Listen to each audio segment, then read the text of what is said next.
Hi అండి. Welcome back to my channel Jaga stop cooks and vlogs. ఈరోజు మన recipe వచ్చేసి కొత్తిమీర టమాటా పుదీనా చట్నీ అండి.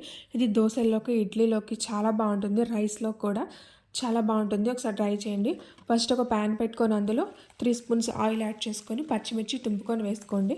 పచ్చిమిర్చి మూత పెట్టుకొని పచ్చివాసన పోయేంత వరకు చక్కగా మగ్గించుకోండి. పచ్చిమిర్చి మగ్గిపోయిన తర్వాత ఒక ప్లేట్లోకి తీసేసుకోండి.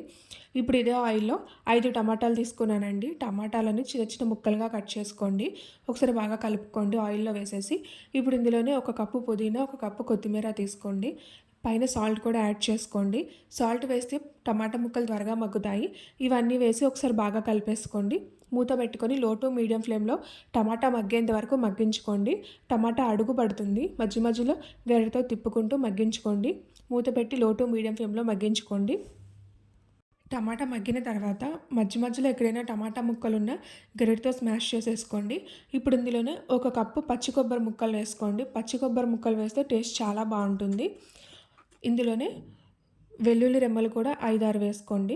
తర్వాత హాఫ్ స్పూన్ జీలకర్ర వేసుకొని చింతపండు కూడా టేస్ట్కి తగ్గట్టు వేసుకోండి. టమాటా వేసాం కదా, చింతపండు అవసరం లేదనుకోకండి.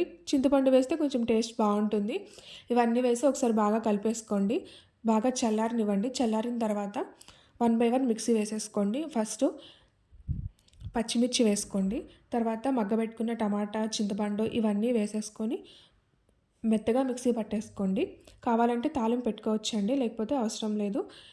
ఇట్లా తిన్నా టేస్ట్ అయితే చాలా బాగుంటుంది. ఒకసారి ట్రై చేయండి. అట్లానే మన ఛానల్ని సబ్స్క్రైబ్ చేసుకోండి.